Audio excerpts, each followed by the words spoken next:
Pourquoi on fait une formation sur les questions LGBT et questions numériques? Moi-même, je suis engagé sur les deux sujets parce que, d'une part, mon métier et parce que je suis une femme trans, voilà. Et donc ça m'est arrivé régulièrement de croiser au cours des années dernières des sujets qui étaient au croisement des deux. Finalement, plus que j'aurais pu m'y attendre quand j'ai commencé à m'intéresser à ces deux questions. Et j'ai eu envie du coup de voir si on ne pouvait pas mettre tout ça en cohérence, parce que c'était parfois des sujets un peu différents. Et essayer d'en tirer un peu un fil rouge et de voir qu'est-ce qu'il y a au croisement de ces deux questions-là. Donc c'est la première fois que je fais cette formation, ce sera peut-être pas bien, et du coup ce sera aussi la dernière, ou peut-être que je la perfectionnerai encore, mais soyez indulgents du coup. Voilà.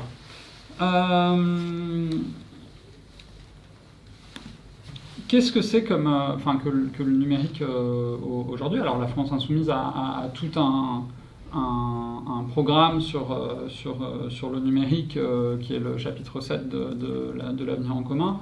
Et on parle d'ailleurs pas que du numérique, on parle du numérique et du virtuel.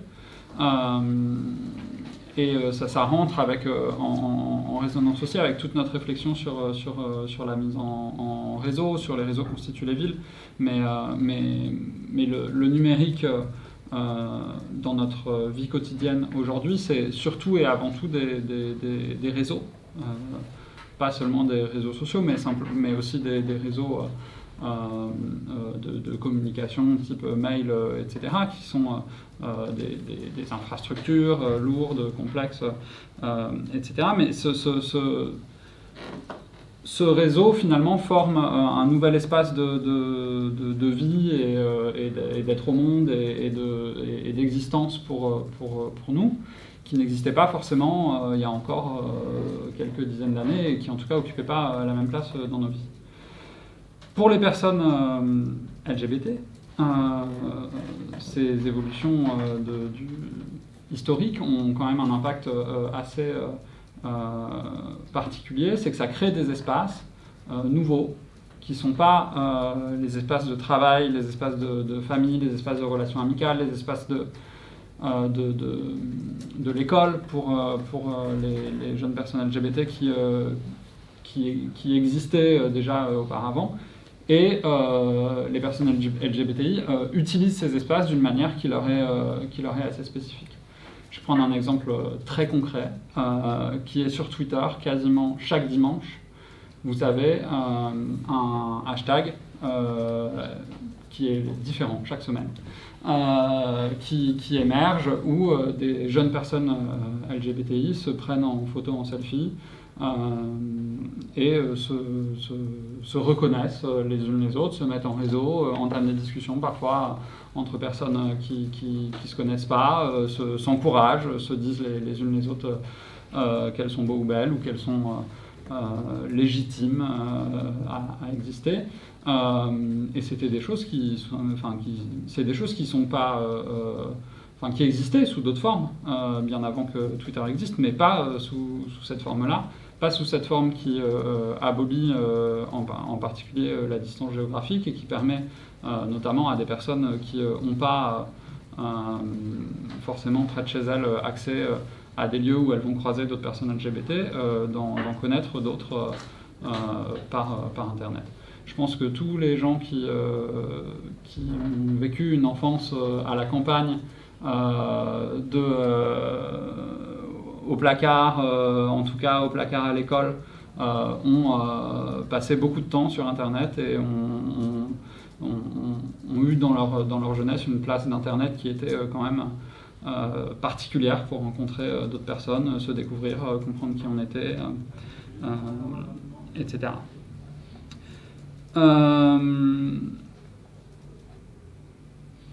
Ça change pas mal de choses, notamment sur la place que peut occuper comment dire, sur la représentation des personnes LGBT aussi dans l'espace public, puisque Twitter ou les réseaux sociaux en tout cas sont en partie des espaces publics. Et là où auparavant on ne pouvait trouver des communautés de personnes LGBT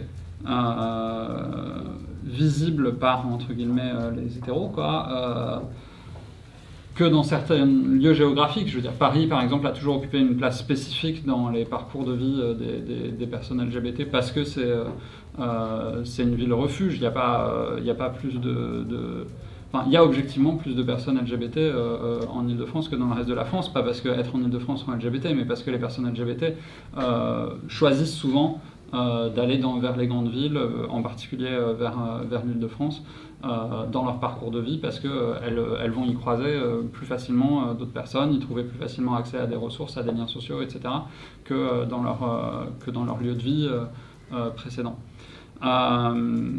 Mais du coup, cette existence des personnes LGBT en ligne aussi casse un peu ça et permet qu'il existe d'autres formes de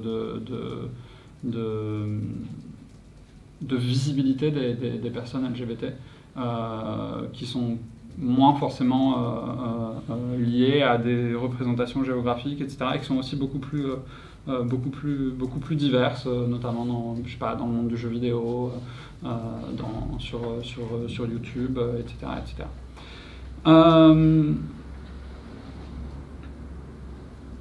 Parce que les personnes LGBT utilisent les réseaux sociaux, ça ne veut pas dire que les réseaux sociaux sont des endroits faits pour elles.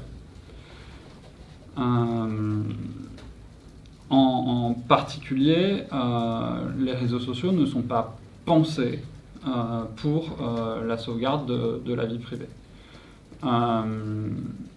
C'est quelque chose d'assez rigolo, mais enfin, ça fait depuis que le numérique existe et qu'il y a des grandes entreprises du numérique qui récoltent des données sur leurs utilisateurs, etc. Puisque bon, je fais à grands traits, mais j'imagine que c'est quelque chose qui est maintenant assez rentré dans les têtes. Mais tout ce qui est gratuité sur Internet n'existe pas vraiment, entre guillemets. Quand on utilise des services gratuits sur Internet, on donne nos données en réalité aux entreprises qui offrent ces services, et elles les revendent pour faire de la publicité ou pour améliorer leur logiciel de traitement d'image. Enfin, c'est le produit qui est vendu par ces entreprises, c'est la donnée que vous produisez, qu'elles vendent à d'autres gens que vous ne connaissez pas ou qu'elles utilisent elles-mêmes.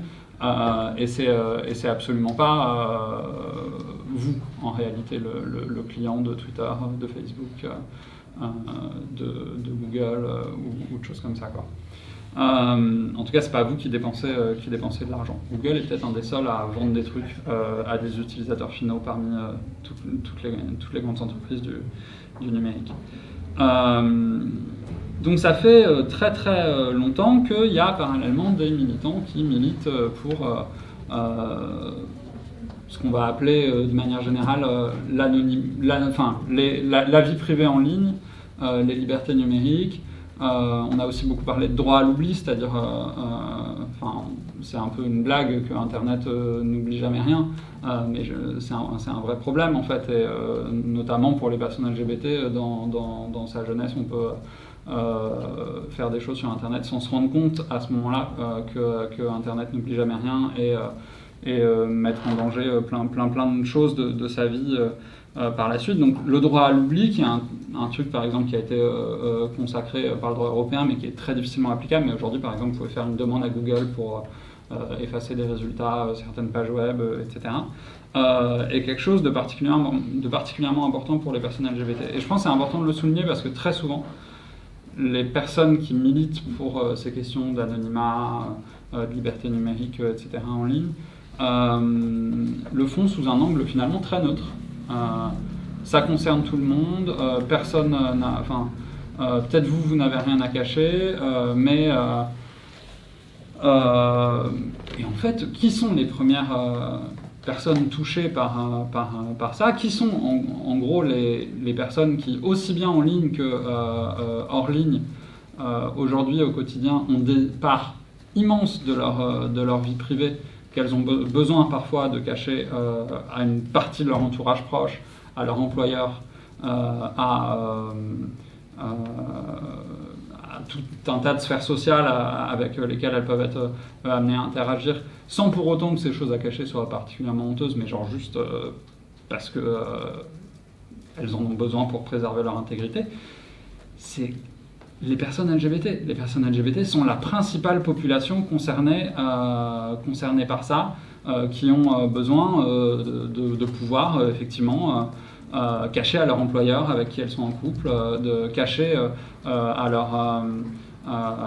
leur école qu'elles n'ont pas toujours été du sexe dans lequel elles vivent aujourd'hui, cacher... Enfin, c'est vraiment les personnes LGBT qui sont parmi les populations les plus importantes concernées directement par ces questions-là. Parce que c'est pas vrai que tout le monde est égal face à ça. C'est-à-dire qu'il y a des tas de gens pour qui ça ne posera jamais aucun souci que 100% de leur vie privée soit complètement exposée sur les réseaux sociaux parce que un jour Facebook parce que Facebook a mal fait sa configuration par défaut des trucs et que du coup l'employeur peut tomber dessus. Alors si, ça concerne un peu aussi tous les salariés parce que globalement c'est pas cool que votre patron voit où vous allez en vacances.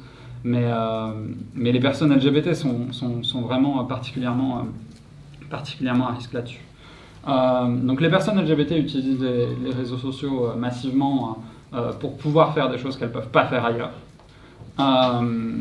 Et pour ça, il est important de défendre le droit à l'oubli, le fait que ce qui se passe en ligne, vous soyez assuré que ça ne va jamais être publié quand bien même les données sont conservées, le fait même que vous puissiez supprimer les données quand vous le souhaitez pour être sûr que jamais elles fuiteront quelque part, parce qu'en vrai les attaques informatiques ça existe et LinkedIn a perdu quasiment toute sa base de données il y a quelques années, peut-être un jour ça arrivera à Facebook, vraiment, faut l'avoir en tête. Voilà. Mais quelque chose qui est essentiel et qui est à la racine de tout ça, c'est l'anonymat. Et régulièrement, sans anonymat en ligne, parce qu'aujourd'hui l'anonymat existe, sans anonymat en ligne, les personnes LGBT sont complètement démunies pour beaucoup d'entre elles, parce que sur Twitter, parmi les comptes les plus militants sur tout un tas de questions LGBT, la plupart sont anonymes, même si quelques personnes savent qui y a derrière parfois, mais la plupart sont pour le grand public anonyme, c'est-à-dire protégés du cyberharcèlement, du harcèlement justement dans la vraie vie, même si elles peuvent être sujets au cyberharcèlement, protégés d'un éventuel employeur, protégés aussi en partie des attaques médiatiques. Si un jour elles décident d'arrêter et de fermer leur compte, elles ferment leur compte et puis voilà, elles ferment leur compte, leur nom ne sera pas dans les journaux pour toujours. Et régulièrement, il y a des attaques contre cet anonymat qui viennent souvent de la droite, mais qui viennent aussi parfois de gens qui juste connaissent pas ces questions-là et qui pensent qu'on réduit la violence en ligne en luttant contre, en interdisant l'anonymat. Quels sont les arguments pour répondre à ça ? Le premier d'entre eux, c'est celui-ci, c'est-à-dire si vous supprimez l'anonymat, des tas de gens ne pourront plus s'exprimer parce que l'anonymat est la condition pour qu'ils puissent s'exprimer, et ces gens-là, c'est pas que les méchants, c'est pas que les gens qui créent un compte Twitter sous un pseudo pour harceler des gens, c'est aussi beaucoup des militants de la liberté et des droits humains. Et la deuxième chose, c'est l'anonymat qui existe à l'heure actuelle et dont on a besoin, c'est l'anonymat vis-à-vis des autres utilisateurs du réseau social. Vis-à-vis de Twitter, vous êtes dans une certaine mesure anonyme, c'est-à-dire qu'il vous identifie éventuellement par votre adresse IP, par votre navigateur. Bon, il peut savoir par exemple que deux comptes appartiennent à la même personne. Vis-à-vis de votre fournisseur d'accès à Internet, vous êtes aussi relativement anonyme. Il sait que vous vous êtes connecté à Twitter, mais la connexion entre Twitter et vous est chiffrée, il ne sait pas exactement pour autant quel compte vous utilisez, voilà. Vis-à-vis de la justice, vous n'êtes pas anonyme. Vis-à-vis de la justice, elle demande à Twitter l'adresse IP de l'utilisateur, à votre fournisseur d'accès, au fournisseur d'accès français, le nom et l'utilisateur de telle adresse IP à ce moment-là, et c'est réglé. Et c'est ça qui compte. C'est-à-dire qu'aujourd'hui, on est dans une situation qui est, d'une certaine manière, pas trop mal. On a un anonymat en ligne qui est possible, qui est légal, qui n'est pas interdit, heureusement. Enfin, pseudonymat, pour être plus précise. Et on a pour autant la possibilité d'identifier les gens quand la justice le décide, et c'est à la justice et uniquement à la justice de le faire. Donc cette préservation de l'anonymat, elle est essentielle à ce que les personnes LGBT puissent continuer à utiliser Internet comme elles l'utilisent.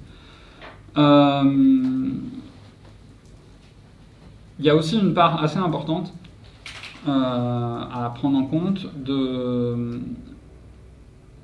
dans l'utilisation du numérique et dans la préservation de sa vie privée quand on utilise des outils numériques.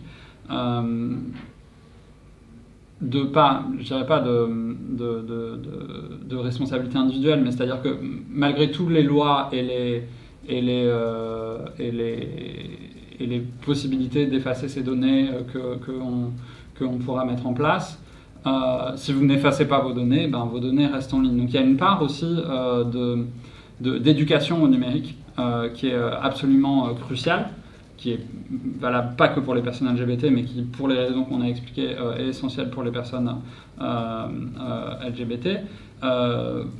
Il faut que les ados, assez rapidement, assez jeunes, à l'âge où ils commencent à utiliser les réseaux sociaux, aient une véritable formation, et possiblement, c'est peut-être le rôle de l'école de faire ça, qu'est-ce qui se passe quand je poste un truc en ligne, où est-ce que c'est stocké, qui y a accès, comment je paramètre, est-ce que j'ai bien le réflexe à chaque fois que je poste un truc en ligne d'aller voir dans les paramètres qui y a accès, quel risque je prends en postant un truc public sur les réseaux sociaux, qui va le voir, est-ce que je suis sûr que je pourrais l'effacer un jour, qu'est-ce que ça veut dire mettre en ligne quelque chose qui y sera pour toujours, et de telle manière à ce que les gens... on a le droit de vouloir mettre en ligne un truc qui y restera pour toujours. Il y a plein de choses qu'on fait dans la vie qui restent pour toujours. Mais il faut le faire en toute connaissance de cause. Faut pas le faire en pensant que... sans se rendre compte de ce que ça implique. Parce que tout simplement, on n'a pas les moyens de s'en rendre compte, parce qu'on ne comprend pas ce qui se passe, et on a juste l'habitude de l'utiliser d'une manière qu'on a appris, je dirais, en imitant autour de soi, qui est clairement insuffisante. Et aujourd'hui, on a des applications qui sont conçues pour induire certains comportements des utilisateurs qui ne sont pas forcément les comportements qui les protègent les mieux. Donc on a besoin de cette véritable formation des jeunes et même des adultes à l'utilisation des réseaux sociaux, des messageries, etc., pour qu'ils comprennent réellement ce qui se passe quand ils font, et qu'ils le fassent en toute autonomie et de manière émancipée. Je pense à des choses toutes bêtes, mais non pas toutes bêtes, mais il y a une deuxième population dont j'ai envie de parler en dehors des ados, qui est spécifiquement aussi, qui concerne assez spécifiquement aussi les personnes LGBT. C'est le nombre, c'est qu'il y a un plus grand nombre clairement que dans le reste de la population de personnes LGBT qui se prostituent. Et bien souvent, quand c'est des personnes LGBT qui sont en situation de précarité, parce que rupture familiale ou des choses comme ça, il y a beaucoup de prostitution qui va se faire en ligne. Il y a un vrai enjeu là-dessus aussi, que les personnes qui passent par des périodes de leur vie où elles exercent une forme ou une autre de travail du sexe, soit en pleine possession je sais pas comment dire, enfin, le fassent de manière autonome et d'une manière qui, si elles ont envie d'en sortir, soit matériellement possible. C'est-à-dire que c'est bien beau de faire des parcours de sortie comme les organise le gouvernement et qui actuellement ne marchent pas trop parce que de toute façon il n'y a pas d'argent mis pour que les gens soient effectivement réellement économiquement indépendants quand ils vont dans ces parcours de sortie. Mais si de toute façon quand vous sortez du travail du sexe en googlant votre visage sur Google Images qui aujourd'hui fait de la reconnaissance d'image, on trouve votre photo en 2 secondes sur un site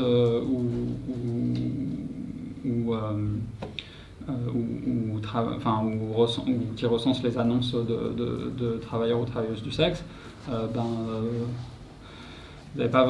c'est un obstacle à la sortie si vous avez envie d'en sortir, quoi. Donc c'est important aussi. Moi j'ai croisé pas mal de fois des personnes qui me disaient bon, moi je me prostitue en ce moment, je sais pas pour combien de temps, mais je sais que ce sera pas éternel. Comment je fais pour que quand j'arrête, ça me poursuive pas, quoi. Et donc il y a une vraie nécessité aussi de formation là-dessus aussi sur les personnes LGBT, sur les personnes qui se prostituent en général, d'apprentissage des outils numériques, quoi. Voilà, ça c'est pour...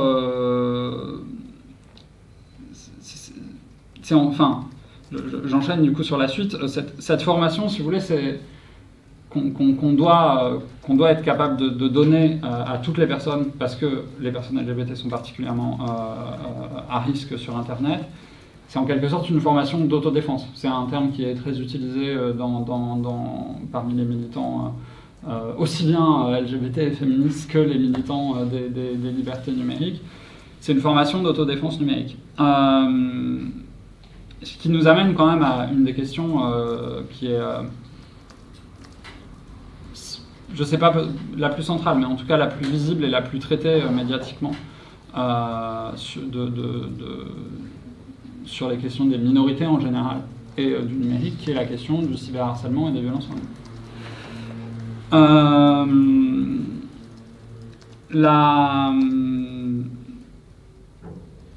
La question des violences, elle nécessite aussi de l'auto-formation. En réalité, on peut subir de manière extrêmement différente des violences en ligne et du cyberharcèlement, selon qu'on sait à qui s'adresser, selon comment on est entouré, selon ce qu'on sait faire, etc. Il y a des moyens de se défendre, ils existent, il faut les apprendre, les apprendre aux gens. Bon, ça mis à part, parce que ça fait porter la responsabilité sur les victimes, il y a la question de comment on fait que ça n'arrive pas. Comment on fait que globalement, il n'y ait pas à chaque fois que un militant LGBT dit un truc un peu plus fort que l'autre ou un peu trop radical au goût des réactionnaires, il n'y ait pas des tonnes et des tonnes de gens qui décident en même temps de se jeter sur cette personne, comme ça a pu arriver à Alice Coffin récemment. Comment on fait à d'autres échelles, parce que c'est pas ça qui existe uniquement, pour que quand un jeune ado est filmé en train d'avoir une relation ou n'importe quoi, un geste vaguement sexuel ou tendre avec un autre jeune ado mec, ça tourne pas sur les boucles Snapchat du collège pendant 6 mois jusqu'à ce que le gamin en puisse plus, quoi. Comment on s'occupe de ça? Sur le second point, il y a plusieurs choses à faire. Il y a clairement une formation à avoir des enseignants, du personnel éducatif,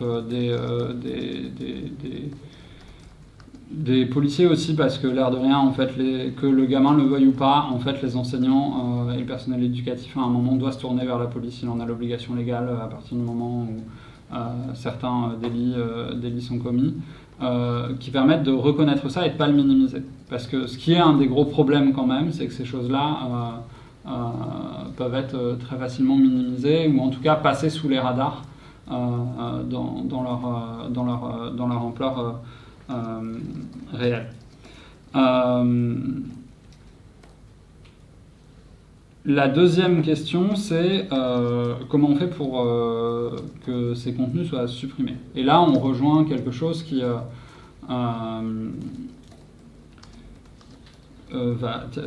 tient à la fois sur traite à la fois des trucs qui peuvent être sur des boucles semi-publiques, type les boucles Snapchat de collège. Je ne sais pas si vous voyez comment ça fonctionne, Snapchat, mais c'est des trucs semi-publics par zone géographique ou des choses comme ça, où il va y avoir un très grand nombre de personnes et où on peut les rejoindre facilement, et la justice considère pas tel... Enfin, c'est toujours il y a un flou judiciaire, en fait. Est-ce que c'est de la conversation privée ou est-ce que c'est de la conversation publique, ce qui est pas du tout la même chose, du coup... pour la justice. Bon, et quand c'est les réseaux sociaux, type des attaques lesbophobes ou homophobes sur Twitter, là, on est clairement sur du public. On a un droit aujourd'hui en France qui est pas si mal fait, mais mal appliqué et surtout sur lequel il n'y a pas de moyens ni judiciaires ni d'enquête, mais il faudrait que je boive un coup parce que ma voix commence vraiment à fatiguer. Vas-y, t'inquiète.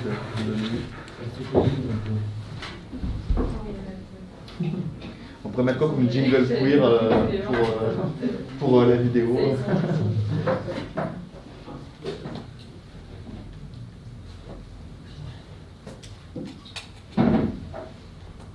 La reprise après ce court extrait de Chromatica 2. Hop là.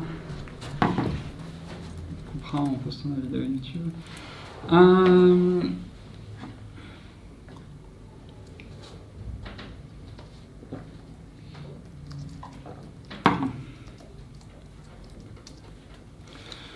Donc on a une loi sur la liberté de la presse en France, qui est très ancienne, mais qui permet,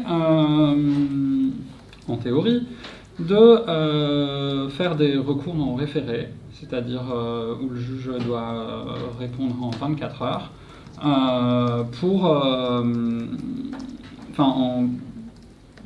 pour tout type de propos, d'attaque de personnes, de diffamation, de haine, de propos sexistes, homophobes, racistes, etc., où le juge peut ordonner la suppression du contenu très rapidement. Ça s'applique aux réseaux sociaux. Le juge peut demander le retrait de contenu dans une procédure en référé. Simplement, pour ça, il faut qu'il y ait des juges, faut qu'il y ait des possibilités de recours faciles, rapides, identifiés, auxquels les gens ont accès sans avoir besoin d'un avocat ou de choses comme ça. Et ça n'existe pas. Comme le gouvernement n'a pas du tout l'intention de mettre ça en place avant, parce que le gouvernement ne veut pas mettre de l'argent dans quoi que ce soit, et surtout pas là-dedans, ils ont inventé l'année dernière la loi Avia. Vous avez sûrement entendu parler, qui paraissait formidable sur le papier, puisque c'était une loi qui, tout bêtement, obligeait les plateformes à supprimer les contenus racistes, sexistes, homophobes, bref, méchants. Le problème, c'est que les plateformes, elles ne savent pas faire. Les plateformes, c'est pas leur métier d'être des juges, c'est pas leur métier de savoir si un propos est légal ou pas légal. Du coup, elles font un peu ce qu'elles peuvent, mais elles le font très mal. Je vais expliquer ensuite pourquoi elles le font très mal, mais d'abord sur le principe, la liberté d'expression, malgré qu'elle est souvent invoquée par des gens racistes, sexistes et homophobes, c'est un truc ultra important, avec lequel on ne plaisante pas. Et il est important que, en République, ce soit un juge, et uniquement un juge, qui décide qu'en application d'une loi votée par des représentants du peuple, un propos peut être censuré. Et doit être censuré. Je parle bien de censurer, hein, je parle pas de on dit ta gueule à quelqu'un à table parce qu'il dit de la merde, ça c'est pas de la censure, il peut toujours aller raconter son truc ailleurs. Mais je parle bien de cette personne n'a pas le droit que son propos reste public et on va l'effacer de là, et si elle le publie ailleurs, on l'effacera aussi de ailleurs, etc. Une censure légale, quoi. Ça doit rester entre les mains du juge. On ne peut pas demander à des entités privées d'appliquer la loi, de dire vous devez supprimer ce qui est manifestement illégal en leur laissant juger de ce qui est illégal. Or, c'est ce que faisait la loi Avia, c'est-à-dire la loi Avia disait il appartient aux plateformes de supprimer ce qui contrevient à tel et tel et tel article de loi, et si elles ne le font pas, je ne sais plus combien de millions d'euros d'amende. Où est le problème? Vous êtes la plateforme. Vous avez un contenu. Vous ne savez pas trop s'il est raciste, sexiste ou homophobe. Si vous ne le censurez pas, que quelqu'un va au tribunal en disant que vous n'avez pas censuré ce propos, que le juge juge qu'il était bien raciste, sexiste et homophobe, boum, 2 millions d'euros. Si vous le censurez, vous ne prenez aucun risque. Donc on a une loi qui, parce qu'elle menace des plateformes de les punir si elles n'appliquent pas elles-mêmes la loi, et si elles ne jugent pas elles-mêmes de ce qui est pas conforme à la loi, entraîne forcément de la part des plateformes, en gros, une surcensure dans le doute, quoi, par défaut. C'est-à-dire, comme ça coûte rien de supprimer un truc, et rien dans la loi ne punit les plateformes si elles censurent des propos qui sont légaux. Par ailleurs, les plateformes censurent massivement aujourd'hui des propos qui sont légaux de manière parfaitement légale, puisque rien ne leur interdit, et elles sont maîtres de leur plateforme, et elles font ce qu'elles veulent. Et donc sur Facebook, on n'a pas le droit de mettre un téton de femme, en tout cas de sein, alors que rien ne l'interdit dans la loi, quoi.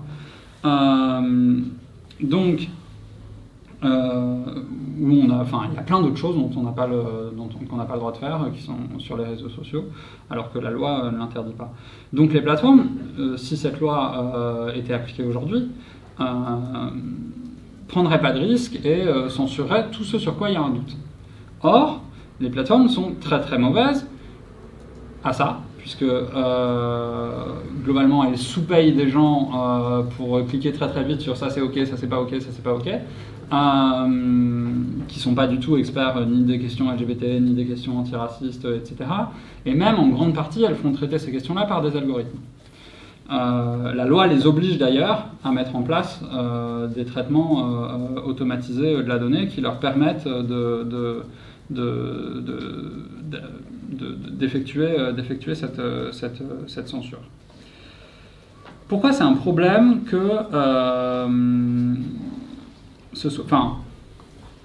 pourquoi c'est un problème que ce soit en partie traité par des algorithmes?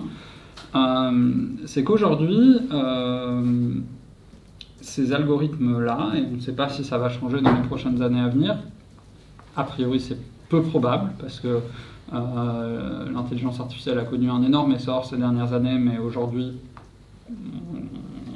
on progresse plus trop, quoi. Enfin, ça fait quelques années que on a exploré toutes les possibilités en gros d'une découverte qu'on a faite il y a quelques années. Maintenant on l'a mise pour la reconnaissance d'image, la reconnaissance audio, etc. Et puis en fait on ne progresse pas des masses. Donc aujourd'hui on ne sait pas identifier un message haineux avec de l'intelligence artificielle. Globalement on n'est pas capable de différencier, ou si peu, capable de différencier un message qui traite quelqu'un de PD d'un message de quelqu'un qui s'appelle lui-même PD, ce que font plein de personnes homosexuelles.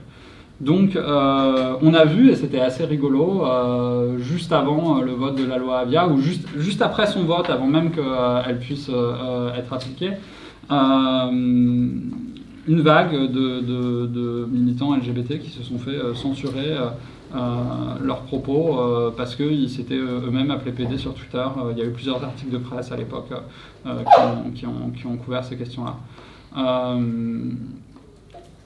Ça me permet de rebondir sur un autre truc, qui est que les algorithmes sont très mauvais. Du coup, ça ne concerne pas que la censure. Les algorithmes globalement entérinent tout un tas de discriminations qui existent dans la société, les reproduisent, et on le retrouve dans plein de domaines. Il y avait un autre truc sur lequel moi je me suis pas mal mobilisé, pas cette année mais l'année d'avant, qui s'appelait SEO lesbienne. Je ne sais pas si vous en avez entendu parler, j'en ai peut-être déjà parlé l'année dernière, qui était une mobilisation qui partait du truc qu'on avait constaté que quand on tapait lesbienne sur Google, globalement c'était que du porno qui ressortait, quoi. Et pour une raison simple, qui est que l'algorithme de Google, il optimise, et effectivement, la plupart des gens, on suppose, mais que la plupart des gens qui tapent lesbienne sur Google, c'est des hommes qui veulent regarder du porno lesbien et pas des lesbiennes qui veulent s'informer sur possiblement ce qu'elles imaginent peut-être être, enfin surtout en fait des personnes en questionnement qui pourraient vouloir taper ça et trouver genre des vraies ressources, genre ce serait important pour que les meufs lesbiennes jeunes puissent comprendre qui elles sont et pas passer des années avant de le comprendre parce qu'elles n'ont juste pas accès à des informations sur c'est quoi être lesbienne, genre est-ce que ça existe, à qui je peux m'adresser, où est-ce que je peux rencontrer des lesbiennes dans ma ville. C'est ça qu'on veut trouver quand on tape lesbienne sur Google. Google a reconnu le problème. C'était pas méchant de leur part, c'était pas même s'ils veulent se faire beaucoup de thunes, et donc probablement ils se faisaient plus de thunes en mettant du porno que des vraies infos quand on tapait lesbienne, ils ont quand même une image à défendre, et donc c'était pas volontaire de leur part, c'était clairement, l'algorithme est comme ça, il fonctionne comme ça, par ailleurs, optimiser son site pour qu'il apparaisse haut dans les moteurs de recherche, c'est une science dans laquelle plus on met d'argent, mieux on s'en sort. Et clairement, les sites porno ont plus d'argent à mettre là-dedans que les assos de défense des droits des lesbiennes.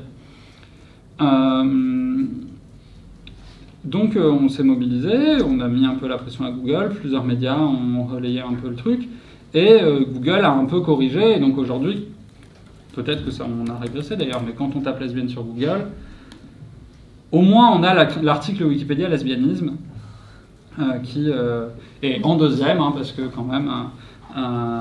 c'est ça qui compte, apparemment. On a un article de Elle sur le Kama Sutra lesbien, qui certes s'adresse aux lesbiennes, mais quand même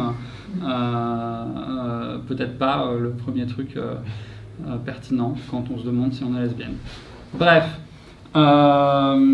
mais c'est qu'une victoire partielle, parce que si on tape, je vais pas le taper du coup, mais si on tape lesbienne noire par exemple, a priori on a encore du porno. Je vais pas vérifier là, mais si vous voulez, les algorithmes, par défaut, sont discriminatoires, reproduisent les discriminations dans la société, et pour qu'ils ne le soient pas, il faut investir de l'argent. Et pour que les gens investissent de l'argent, il faut soit qu'il y ait une pression sociale qui s'exerce sur les entreprises, comme ça a été le cas pour Google quand on s'est mobilisé, soit qu'il y ait la loi. Donc peut-être que la loi... et c'est peut-être des choses à explorer parce qu'actuellement il y a encore très peu de réflexion sur le sujet. Peut-être que la loi pourrait simplement édicter des trucs sur ce que doit faire un algorithme traitement massif de données personnelles, et que s'il est discriminatoire, et les gens peuvent faire des recours, et que les gens qui font tourner cet algorithme sont obligés soit de le corriger, soit de l'éteindre. J'en sais rien, mais ça pourrait être des choses intéressantes à explorer. Ces algorithmes, ils ne sont pas seulement utilisés par des entreprises privées, hein, ils sont aussi, des algorithmes qui prennent des décisions sur nos vies, il y en a partout, et y compris en France et dans le monde entier, utilisés par des administrations publiques. Il y en a un tout bête hein, qui est Parcoursup, qui est un algorithme relativement simple, pour le coup assez public, central, et puis en fait plein d'algorithmes locaux qui sont les algorithmes des établissements avec lesquels ils classent les dossiers, qui sont complètement opaques, que personne ne connaît, et qui sont potentiellement discriminatoires s'ils utilisent... ne serait-ce que parce que si vous mettez genre juste plein de CV dans une intelligence artificielle sans régler les paramètres, elle va prendre tout le contenu du CV en compte, et elle va finir par faire de la discrimination ou non.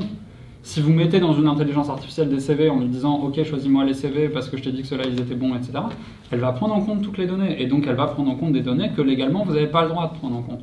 Donc, vous êtes obligé de faire un travail sur les algorithmes pour pas qu'ils soient discriminatoires. Et donc, la France Insoumise avait proposé, à l'occasion de je ne sais plus quelle loi, un amendement pour que la CNIL ait au moins un droit de regard sur tous les algorithmes utilisés par des administrations en France. Parce qu'il y a un véritable enjeu, encore aujourd'hui sous-estimé, autour de la prise de décision par algorithme et des discriminations qu'elle entraîne, qui peuvent être encore plus violentes que celles des êtres humains, et qui, même si elles ne sont pas plus violentes, ont un avantage qui est que comme elles sont automatisées et qu'on regarde comment ça marche les machins, c'est beaucoup plus facile de les corriger que de corriger des comportements sociaux par la loi. Donc pourquoi ne pas le faire, quoi ? Si on peut le faire, pourquoi on laisserait perdurer des discriminations qui certes existaient quand la décision était prise par un être humain, mais qui maintenant sont beaucoup plus visibles et mesurables parce que la décision est prise par un algorithme, alors corrigeons-les. Voilà. Ça m'a un peu éloigné de la loi Avia, mais c'était le but aussi de faire ce petit passage sur discrimination et algorithme. J'ai pas grand chose à dire de plus parce que j'ai parlé en fait tout à l'heure, je comptais en parler maintenant, mais de la formation des jugés de la police, mais peut-être sur la loi Avia quand même. Du coup, on en revient à défendre une solution qui est celle de la justice, et en fait on défendra toujours dans les questions de droit LGBT à la fois il y a le rapport de force qui doit y avoir, et clairement sur Google c'était beaucoup plus facile d'exercer un rapport de force en se mobilisant médiatiquement, etc. face à Google qu'aller en justice contre Google parce que son algorithme était discriminatoire. Et il y a plein de situations où ce sera beaucoup plus efficace de se mobiliser et de demander à des entreprises qui ont une image à défendre de bouger que d'aller en justice. Mais il faut qu'il existe dans le droit et qu'on puisse, si on le souhaite, avoir des recours contre les discriminations, contre la violence en ligne, qui soient réellement des recours applicables rapidement, qui permettent réellement de défendre les personnes et pas simplement de réprimer 2-3 ans après, ce qui est une autre question, mais qui soient des moyens policiers et judiciaires pour réellement protéger les personnes dans des délais brefs, ce qui n'existe pas aujourd'hui, et peut-être imposer ça j'en sais rien, mais si on prend en compte le fait que malgré tout les réseaux sociaux font de la censure, etc., avoir quelque chose d'inverse, c'est-à-dire qu'ils ne le fassent pas d'une manière qui censure très souvent les personnes LGBT et concernées elles-mêmes. J'ai pris l'exemple tout à l'heure des militants qui s'étaient fait censurer sur Twitter parce qu'ils s'étaient auto-désignés comme PD, mais YouTube a censuré des centaines et des centaines de vidéos LGBT pendant des mois et n'a corrigé le problème que sous la pression des militants. Mais c'est vraiment quelque chose d'extrêmement courant. Aujourd'hui sur Facebook, vous ne pouvez pas créer une page avec lesbienne dans le nom sans qu'elle soit préalablement bloquée et que vous deviez ensuite contacter le support. Si vous écrivez depuis des mails avec lesbienne dans le sujet ou dans le texte et que vous l'envoyez à quelqu'un selon son fournisseur d'accès, il y a une chance sur deux que ça termine dans les spams parce que pareil c'est associé à du porno, etc. Quoi. Et ça c'est des choses qui se règlent en les rendant visibles, publiques, en montrant en quoi ça pose problème et en mettant les personnes qui ont ça entre les mains devant leurs responsabilités. Malgré tout, sur les algorithmes, pour que les personnes puissent corriger ça, il faut qu'elles aient les moyens de le faire. Et donc sur les algorithmes, je disais tout à l'heure qu'il faut l'imposer judiciairement, peut-être que ces choses-là soient corrigées et qu'on puisse faire un recours contre un algorithme discriminatoire, mais il y a une véritable recherche à faire. C'est-à-dire, peut-être que sur le plan technique,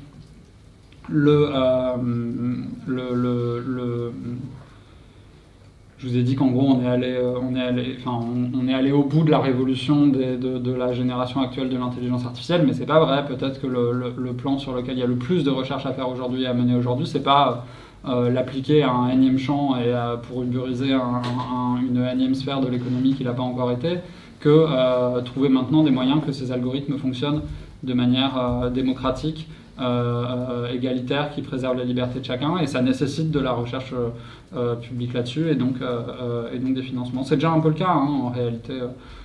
Il y a quelques chercheurs qui s'y intéressent, mais qui sont encore trop peu écoutés.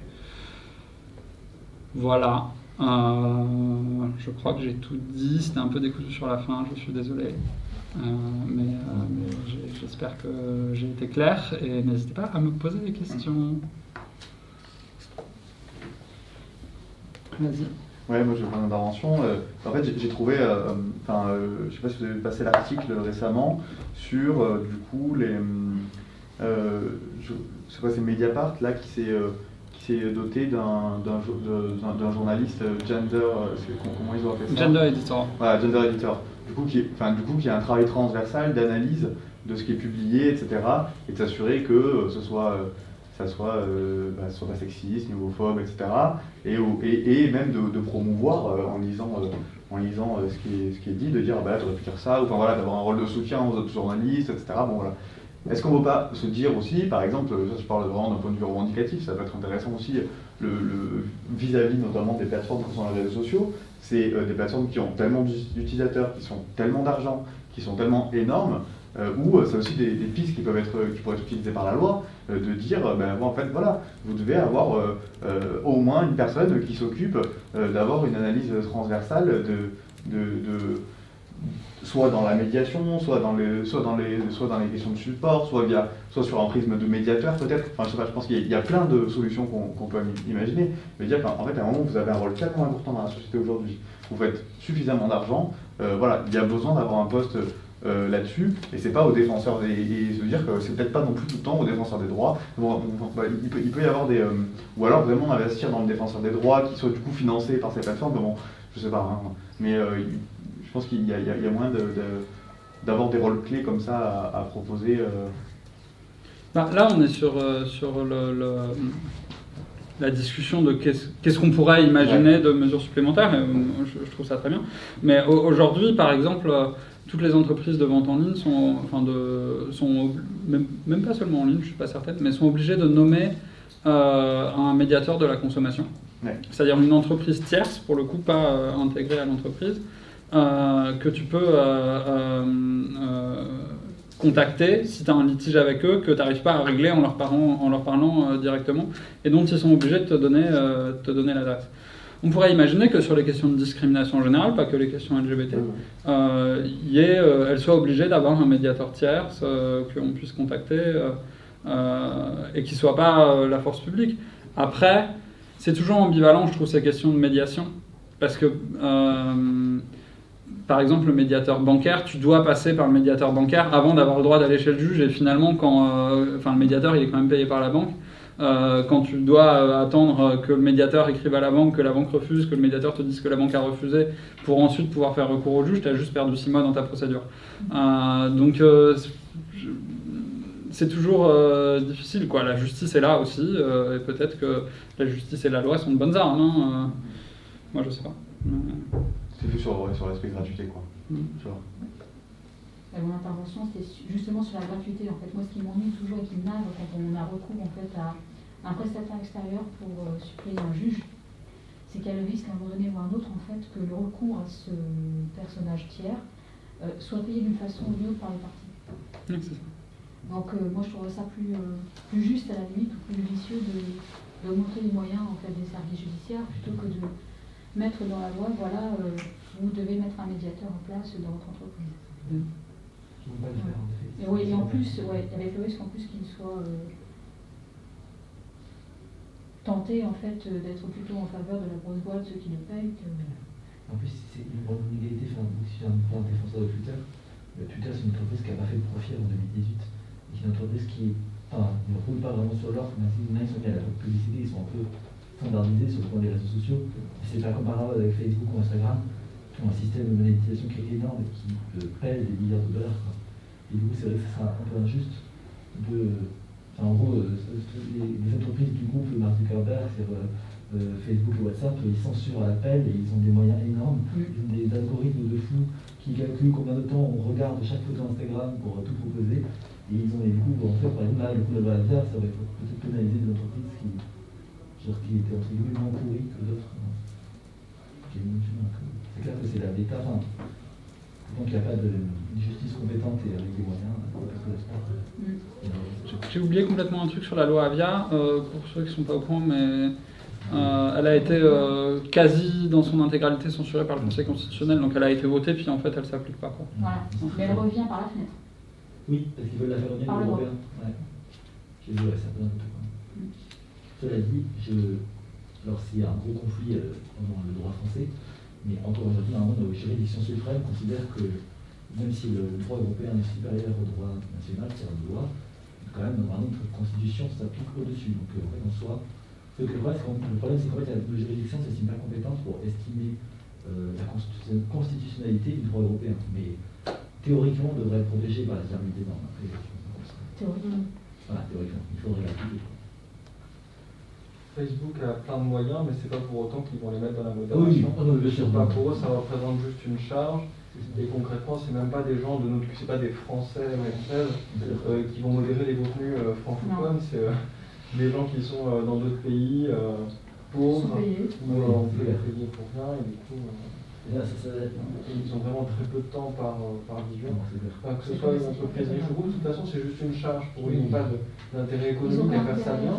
Ils ont juste un intérêt à se protéger juridiquement pour ne pas être embêtés. Donc, je ne vois pas comment une censure privée peut être de qualité fondamentalement. Surtout, moi, l'exemple de Facebook qui me plaît beaucoup, c'est sur la question du génocide des Rohingyas en Birmanie.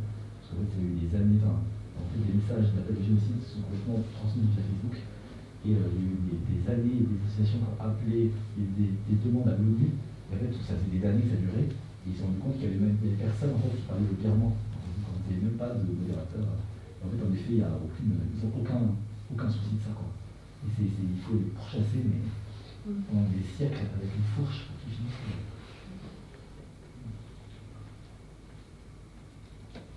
Mais aussi, je vais faire une remarque, je vous ai juste sur des remarques, mais aussi sur Instagram, un truc qui est peut-être moins connu que d'autres choses sur Facebook par exemple, c'est que les contenus sont plus ou moins montrés selon leur contenu justement, et notamment par exemple des personnes queer et travailleuses du sexe qui sont du coup shadow ban, c'est-à-dire qu'ils sont mis dans l'ombre et en fait on est obligé d'aller chercher leur contenu à chaque fois parce qu'eux-mêmes se rendent compte que leurs stories sont vachement moins montrées que d'habitude. Là c'est ouf de ça. Mais aussi sur Twitter. Sur Twitter aussi. Hein. C'est impressionnant. Et surtout, c'est quand le contenu qui est classé en truc sensible, même si moi dans mes réglages, j'ai dit oui, et en disant oui, en fait il faut aller chercher certains trucs, alors en plus c'est même pas des trucs sensibles, ils sont classés comme sensibles. Parce que mais là, en fait, c'est l'enjeu des algorithmes en général, parce que c'est des algorithmes qui ont décidé ça. Très probablement, c'est pas des êtres humains. Il faut savoir que sur Facebook, alors la dernière fois que j'ai regardé ça, c'était il y a longtemps, donc ça doit être pire maintenant. Peut-être moins d'ailleurs, peut-être les gens postent moins. Mais en gros, vous voyez 10% de ce que vous pourriez voir. C'est-à-dire vous avez des amis qui font des posts, vous êtes abonné à des pages qui font des posts. Tout ça forme un ensemble de posts, genre bien trop grand pour que vous puissiez voir tous les jours ce qu'ont posté tous vos amis et toutes les pages auxquelles vous êtes abonné. Et donc Facebook sélectionne environ 10% de tout ce à quoi vous êtes abonné et vous l'affiche en fonction de vos likes, des précédents jours, d'un algo maison qu'on ne connaît pas. Et donc là encore, très clairement, il y y a très probablement de très fortes discriminations à l'œuvre dans la manière dont fonctionnent ces algorithmes. Ben, c'est Committed qui s'en a été plaint, si tu peux me regarder. Je ne sais pas si vous avez vu, mais le journal Committed s'est plaint justement d'une grosse invisibilisation de Facebook depuis 6-8 mois. Quoi.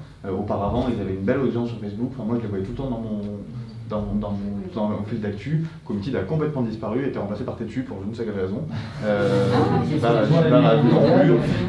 Mais du coup, c'est vrai que leur audience, elle est extrêmement faible. Et si vous, par curiosité, vous allez sur la page Facebook Committed, vous allez voir des posts avec 3, 4, 5 likes. Alors que, quand même, leur audience et leur, même ne serait-ce que leur nombre d'abonnés propres aussi à leurs médias, il est quand même bien supérieur à tout ça, quoi. Donc c'est effectivement problématique, et du coup ça me fait rebondir sur moi je suis très vigilant par exemple sur notre page Facebook parce que en fait rien nous dit que par je ne sais quelle modification de l'algorithme demain nous on serait amené à disparaître complètement de l'audience, et donc ça veut dire que comme on parlait des militants tout à l'heure, en fait politiquement c'est extrêmement grave, quoi.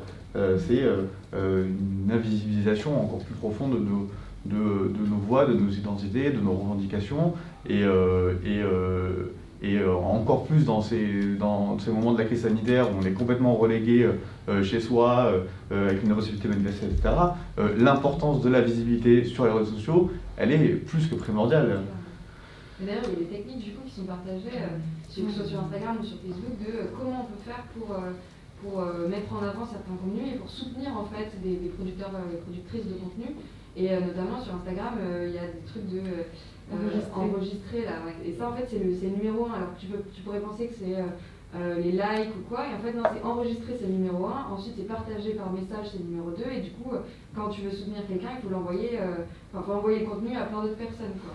Et sur Facebook, il faut partager en mettant une image, une vidéo, plutôt que juste du texte ou ce genre de choses, quoi. C'est intéressant de voir du coup les petites techniques pour essayer de tout ça. J'avais demandé justement, est-ce que vous savez qu'il y a des techniques dans notre sens pour éviter, pour mettre sur la chaîne, il y a plein de fois où il y a des trucs où il y a des propositions de recherche Google, des trucs qui sont vraiment choquants. Est-ce que vous avez des idées de comment on peut faire remonter, là c'est énorme parce que Google c'est inatteignable en termes d'ampleur de recherche. Et les GAFAM cacher votre truc, pour faire remonter les contenus qu'on veut et... Mais c'est un métier quasiment aujourd'hui. Ouais. Enfin, il y a quelqu'un responsable de l'optimisation de la recherche Google dans toutes les salles de presse un peu grosses, quoi. Donc, et ce qui est marrant, c'est qu'aussi bien pour nous que pour les professionnels des médias, c'est une boîte noire, et il faut... il y a des blogs qui, tous les semaines, postent la dernière tendance des évolutions de l'algorithme Google, qu'est-ce qu'il faut faire cette semaine, qu'est-ce qui a changé, apparemment, quand on fait ça, avant c'était bénéfique, maintenant Google considère que c'est de la triche, donc c'est maléfique, et en fait on n'en sait rien, parce que cet algorithme, il est secret, et donc on essaie de deviner à tâtons comment il fonctionne. Et c'est toujours un jeu c'est toujours une course, parce que comme leur but, c'est qu'on n'exploite pas l'algorithme, mais en fait, c'est ce qu'on fait, ils le corrigent en permanence pour qu'il soit moins exploité, et en fait, on l'attaque toujours par un autre bout, etc. Et en fait, c'est un jeu infini entre les gens qui veulent que leur contenu soit vu sur les réseaux sociaux, dont on fait partie, ou à l'inverse, que d'autres contenus ne soient pas vus, et les plateformes qui, elles, veulent juste maximiser leurs gains, quoi. Mais c'est sans fin. Alors on peut revendiquer éventuellement que ces algorithmes utilisés par des entreprises privées soient publics, mais enfin, à un moment, autant demander que ces entreprises soient publiques. Hein.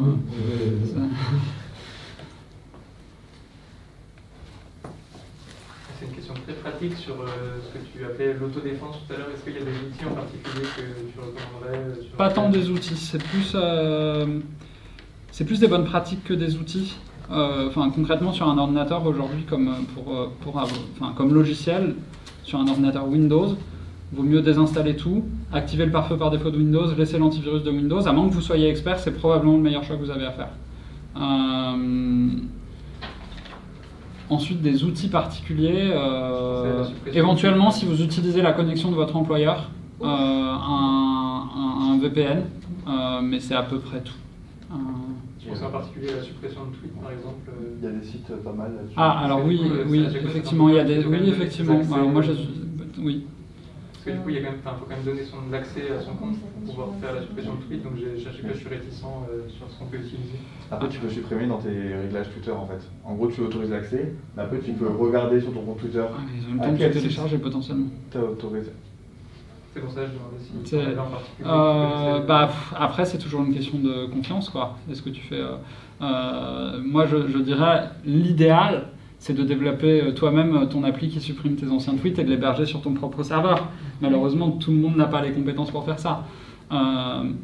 Après, il me semble qu'une partie de ces outils-là sont quand même libres et qu'il en existe certains peut-être hébergés par des associations. Mais oui, c'est vrai que ça peut être un enjeu et peut-être que... Enfin, moi, personnellement, j'ai pas d'outils à te recommander là-dessus parce que j'efface pas mes anciens tweets. Mais du coup, je sais pas. Mais tu peux aussi bloquer, il y a aussi des outils pour bloquer en masse des gens qui t'auraient... Oui, les trucs de blockchain, mais pareil, c'est vrai qu'il y a toujours l'enjeu de... Tu partages tes données du coup avec un autre service que Twitter en plus de Twitter, quoi. Et il faut avoir confiance dans ce service. Ouais. Après, vous faites déjà, ça c'est vraiment un truc dont peu de gens se rendent compte, vous faites déjà énormément confiance à Twitter quand vous lui confiez vos messages privés, tout ce que vous postez sur votre compte privé. Faut pas sous-estimer le nombre d'employés qui ont accès à vos messages privés que vous échangez avec quelqu'un en pensant qu'il n'y a que vous et lui qui les lit. Probablement des centaines, voire des milliers de personnes ont accès en quelques clics pour peu que... Ils ont juste à taper votre nom, ils vont jamais le faire parce qu'ils ne vous connaissent pas, ils n'ont jamais entendu parler de vous, selon toute probabilité. Mais s'ils entendent parler de vous, peut-être qu'ils pourraient le faire. Il suffit probablement à des centaines d'employés de Twitter de taper, de faire 3 clics et de taper 4 lettres pour tomber sur tous vos échanges privés et les lire directement. C'est des choses auxquelles les accès sont moins contrôlés qu'on ne l'imagine. C'est pas juste les 3 personnes qui ont la clé secrète de Twitter et personne d'autre n'a accès à rien. Ne serait-ce que parce que quand vous êtes ingénieur, que vous devez débugger le système de base de données, ça veut dire que vous avez accès à la base de données, vous pouvez lire tout ce qu'il y a dedans. Voilà, faut vraiment pas sous-estimer ça. En soi, les chances de fuite de Twitter sont pas si énormes, mais par contre, le nombre de gens qui sont derrière les écrans, qui ont accès au back-office et qui lisent tout, il est énorme. Et bon, après, moi, ça me fait penser à la fuite sur Instagram, sur WhatsApp, qu'il y avait eu récemment. C'est tombé pendant les municipales au mois de février, il me semble, où en fait, WhatsApp, l'ensemble des échanges, ils sont cryptés au début et au départ et à l'arrivée, sauf que en fait les liens de partage pour rejoindre les groupes, donc toutes les conversations de groupe en lien de partage, étaient en fait accessibles sur la moteur de recherche par Google. Ouais. Ah. Donc, alors oui, ta décoration elle est cryptée, néanmoins, ça dépasse complètement mes compétences d'aller réussir à trouver un lien sur WhatsApp, mais il y a des gens qui l'ont fait et il y a des articles dessus, quoi. Donc ça veut dire que potentiellement, tu crées un groupe militant de stratégie, que ce soit sur les revendications de ou autre, hein, mais voilà, tu as quand même aussi des choses qui peuvent leaker, pas forcément là où on les attend, mais qui viennent rendre compliqué la confidentialité des échanges et les stratégies d'organisation. Ceci dit, WhatsApp et Signal, qui utilisent le même protocole de chiffrement, sont quand même les 2 applis de messagerie les plus sûrs de ce point de vue, dans le sens où les messages que vous envoyez et que vous échangez ne sont pas stockés sur les serveurs de WhatsApp et Signal. Contrairement à Telegram, Messenger, Instagram, où clairement ils sont... chaque message dans votre base de données, il y a le texte, il y reste pour longtemps, tant que vous n'avez pas fait supprimer votre compte et demander la suppression de l'intégralité de vos données. Probablement que même si vous faites ça, il y reste d'ailleurs dans les messages privés de l'autre personne. Donc c'est quand même, ça n'a quand même rien à voir, quoi, en termes de confidentialité. Les employés de WhatsApp ne peuvent pas lire vos messages, les employés de Signal ne peuvent pas lire vos messages. Pour WhatsApp, à l'exception faite des éventuels backdoors qu'ils y auraient mis à la demande de services de certains pays, mais là-dessus, on n'a pas de preuve ni de leur existence ni de leur non-existence. Voilà. Moi, j'avais lu des trucs aussi sur un sujet qu'on ne parle pas beaucoup, on parle des algorithmes, mais il y a eu quelques articles sur les gens qui les mettent au point, les gens derrière. Parce qu'on oublie souvent que ça vient d'humains quand même. Et j'avais lu des choses sur le fait qu'il y avait des programmes informatiques qui reproduisaient des discriminations sans même s'en rendre compte. Il y a des exemples très célèbres de la caméra de l'iPhone qui est censée déverrouiller avec le visage, qui au début ne reconnaissait pas les personnes noires. Les articles disaient que certainement Apple n'avait pas dit aux employés vous faites attention que ça ne reconnaisse pas les visages des personnes noires. Ça s'est fait comme ça parce que c'est des ingénieurs, donc forcément on imagine bien qu'il y a certainement moins de personnes noires. C'est des milieux comme ça. Il y a eu aussi des articles sur Uber comme quoi les cadres d'Uber étaient que des blancs, beaucoup d'hommes, et là où les employés c'était beaucoup plus divers. Il y a tout ce côté-là. Il y a eu l'exemple d'un lave-main, d'un truc qui déclenche de l'air quand on passe ses mains, qui pareil reconnaissait pas bien les mains des personnes noires au début. Il y a des tas de trucs comme ça. Et en fait ça vient des humains qu'il y a derrière la loi.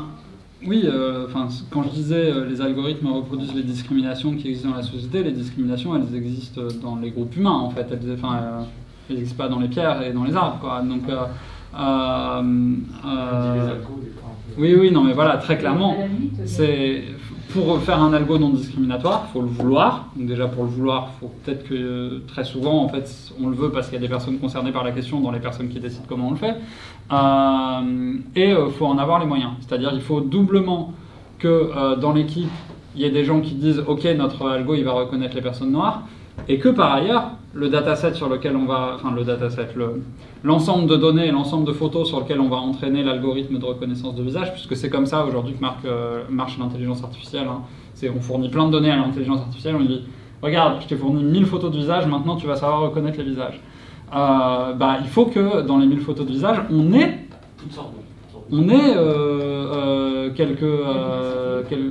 beaucoup aussi de photos de visages divers et pas seulement des visages d'hommes blancs. Qu'on ait aussi, un autre exemple, qu'on ait aussi des visages de personnes trans. Et qu'on puisse dire regarde ce visage-là, c'est un visage de femme. Et ça existe aussi à l'ordinateur, qui sont un peu moins sûrs de lui sur déterminer le sexe des personnes à la forme de leur menton, ou j'en sais rien, ou des conneries comme ça, quoi. Donc oui, il faut ça, il faut la volonté et les moyens et les capacités techniques de le faire, quoi. Juste la discrimination, en fait, elle n'a pas attendu les algorithmes. Oui, bien sûr. Ne serait-ce que dans l'édification d'un immeuble, il y a déjà de la discrimination à l'origine. Puisque tous les immeubles ne sont pas faits pour toutes les personnes. Oui, bien sûr. Voilà. C'est pour ça que, par exemple, on a fait des lois sur l'accessibilité des sanitaires dans les nouvelles constructions, quoi. Et on les a fait. Oui. Avec la brûlant. Parce que c'était à 100% et ils ont laissé acheter combien pour ça? 10%. Parce que les personnes n'ont pas besoin d'aller dans tous les appartements. Voilà, c'est ça. Parce qu'en plus, comme ça représente les logements neufs, et qu'en fait, il y a un parc ancien en France qui va y adapter.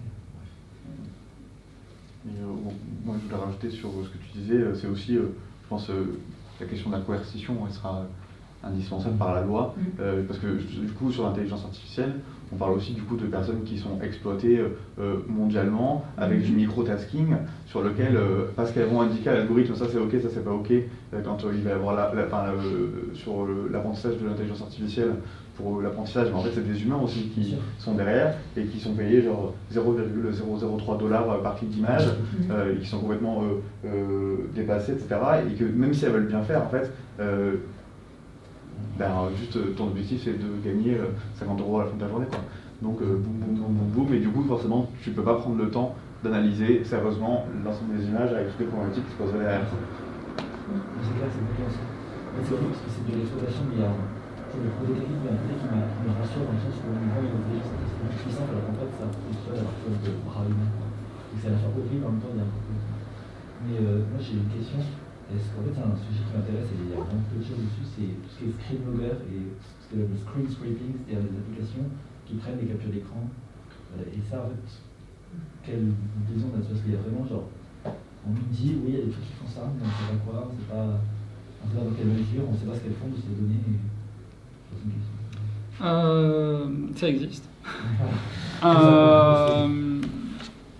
C'est très souvent des outils utilisés pour analyser les comportements des utilisateurs en fait. Savoir genre où est-ce qu'ils cliquent, comment optimiser le placement du bouton, etc. Ça, c'est quand on est sur l'utilisation entre guillemets non crapuleuse, enfin légale, avec un but qui au départ est un but genre améliorer l'application et son interface, qui a des conséquences très dommageables en termes de vie privée. Et puis il y a un autre versant qui est une application carrément vérolée qui espionnerait l'écran, y compris quand tu n'es pas sur l'application. Et là on est complètement sur autre chose. Et normalement, si on parle d'application téléphone par exemple, les App Store font le travail pour supprimer les applications qui font ça, enlever les virus, etc. Enfin, c'est hyper risqué. Ça voudrait dire pouvoir faire fuiter tes coordonnées bancaires, etc. Enfin, Google pourrait être tenu légalement responsable de problèmes comme ça. Sur les applications qui en gros prennent une capture de toi en train d'utiliser leur application, là on est dans de la protection de la vie privée, c'est-à-dire qu'il est possible de configurer ces enregistreurs d'écran par exemple pour qu'en fait le texte soit caché, que tu vois la personne qui va regarder la vidéo ensuite pour savoir comment les utilisateurs utilisent l'appli, ne voit aucune information identifiante, voit juste en gros l'interface de l'appli telle qu'elle est habituellement, la personne défilée sans le nom de connexion, sans la photo, machin, etc. À ce moment-là, on est sur, si tu veux, sur de la récolte de données complètement anonymisée qui, a priori, pose pas spécialement problème. Par contre, si on est sur de la récolte de données personnelles, donc identifiantes, là, évidemment, dans l'idéal, il faudrait qu'elle ne le fasse pas. Ensuite, c'est une question d'application des lois sur la question, où normalement, en fait, l'entreprise est tenue d'en informer en long, en large et en travers l'utilisateur, ce que bien souvent elle fait par une petite note de 40 000 lignes sur laquelle toi tu cliques accepter la première fois que tu vas sur le site. Et voilà, donc après c'est dans quelle limite on autorise la récolte de données personnelles avec le consentement de l'utilisateur, sachant qu'on sait que le consentement il est très souvent vicié, quoi. Et on peut dire peut-être que récolter la manière dont une personne utilise une application jusqu'à la filmer avec des informations identifiantes dedans, c'est pas quelque chose auquel un utilisateur devrait pouvoir consentir. Mais actuellement, c'est pas interdit. Mais c'est vrai que ça se discute, hein. On pourrait complètement l'interdire. Je pense qu'il faut prendre les dernières questions. Ouais. Parfait. Il n'y avait pas une dernière question ? Non ?